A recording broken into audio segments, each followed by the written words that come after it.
Welcome to The Explainer.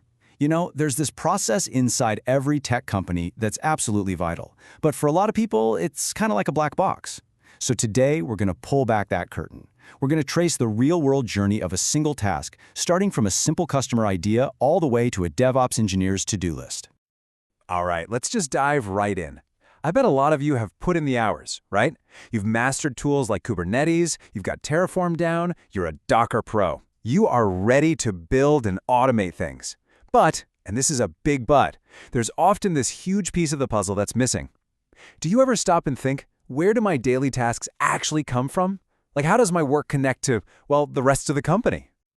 We like to call this the DevOps disconnect. It's that gap between knowing how to do a task and really truly understanding why that task even exists in the first place.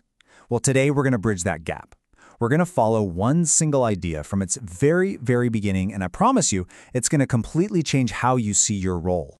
So, to make this super concrete, let's use a real-world example. Picture this. You're a DevOps engineer working at Amazon. And one day, a customer has this light bulb moment, this brilliant, but wow, incredibly complex idea. They think, hey, what if Amazon Fresh could get me my groceries in just 15 minutes? I mean, that sounds awesome, right? But from an engineering standpoint, that is a massive undertaking. Now, that brilliant idea, it doesn't just magically appear on your computer as a task. No way. It has to go on a whole journey through the company. It passes through a bunch of key people, and each one of them helps to refine it, prioritize it, and basically shape it into something the engineering team can actually work on. So let's meet the cast of characters, shall we? Okay, so obviously it all starts with the customer. But the first person inside the company to handle this idea is the business analyst, or BA. The best way to think of a BA is like a translator, or a bridge. They're the ones talking to customers, gathering all that feedback, and capturing that initial spark. Then they formalize it. They write it down in a structured document, turning a simple what if into something the business can actually analyze. All right, next up, the idea lands on the desk of the product manager, the PM. This person is the strategist. They're looking at the big picture, the market, what competitors are doing, the company's overall goals. And they have to ask the really tough questions, like, is this 15-minute delivery feature more valuable to us right now than, say, building a whole new payment gateway? They're the ones who decide what gets built and when. They set the priority. So once the PM says, yep, this is a go, the product owner, or PO, takes over. The PO is all about the backlog. They take that big strategic vision from the PM and start breaking it down into actual, actionable chunks of work. These large chunks are called epics. So our entire 15-minute delivery project, that becomes one giant epic. And the PO's job is to define exactly what done looks like for that epic. And last but not least in this planning phase, before a single line of code gets written, the solutions architect steps in. This is your technical authority. They are the ones who create the actual blueprint for how to build this thing, both the high-level and the nitty-gritty low-level designs. They're also doing a reality check, confirming the team has the right skills and the right tech to pull it off. They answer that all-important question, can we actually build this? So, let's recap that flow real quick. It starts with a customer's idea.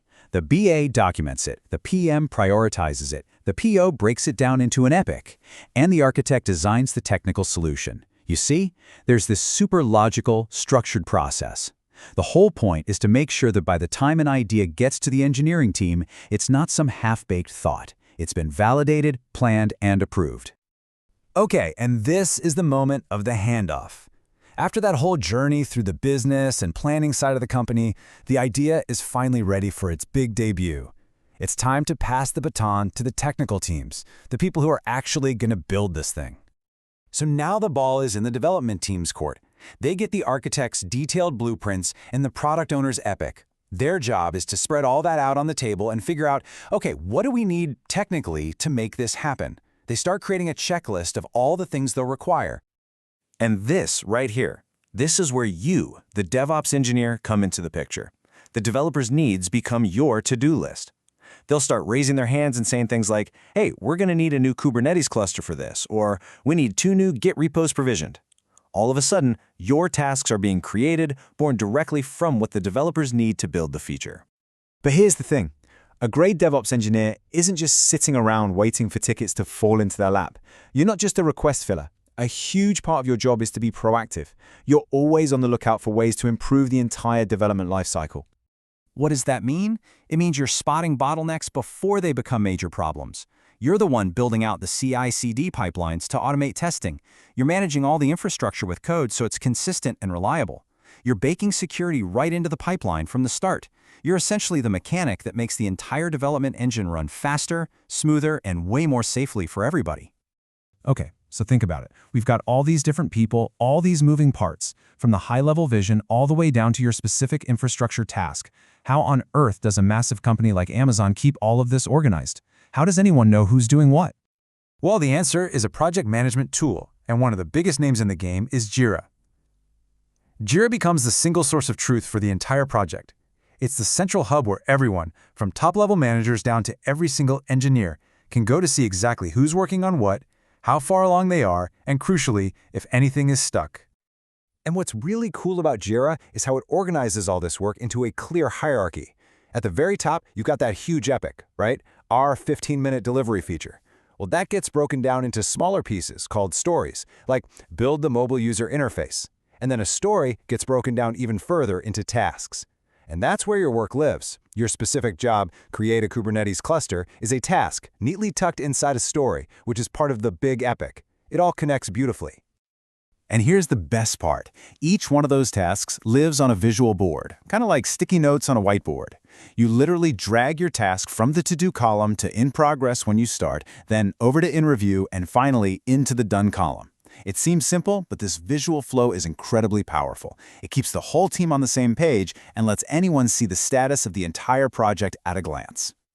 All right, so we've taken this journey. We followed an idea from a customer's mind all the way to a completed task on a Jira board. We've seen the whole thing. So what's the big takeaway here? What's the one thing you should really remember from all of this? It's this. DevOps isn't really about the tools. I know that sounds crazy, but hear me out. Knowing how to use Kubernetes, knowing Terraform, that's the price of admission. It's essential. But what separates a good engineer from a great one, what makes you a truly valuable senior-level player, is understanding the why. It's about understanding this entire flow of value, from idea to finished product, and knowing exactly how your piece of the puzzle makes it all possible. And you know what? This process is a continuous loop. It never stops. There's a great quote from Abhishek Viramala that says, "As the backlog is populated, DevOps engineers keep getting the work." And that's so true. As long as a company is innovating and listening to its customers, that backlog is always going to be filling up with new ideas. And that means a constant stream of important, meaningful work for you. And think about what understanding this flow does for you. In a job interview, you can talk so much more intelligently about your role. On your team, you can contribute more strategically because you see the big picture. You can draw a straight line from what you're doing on your keyboard all the way back to making a customer happy. So now that you see the whole map, the real question isn't just, what's the next hot tool I should learn? It's, which part of this entire process can I understand better to make an even bigger impact?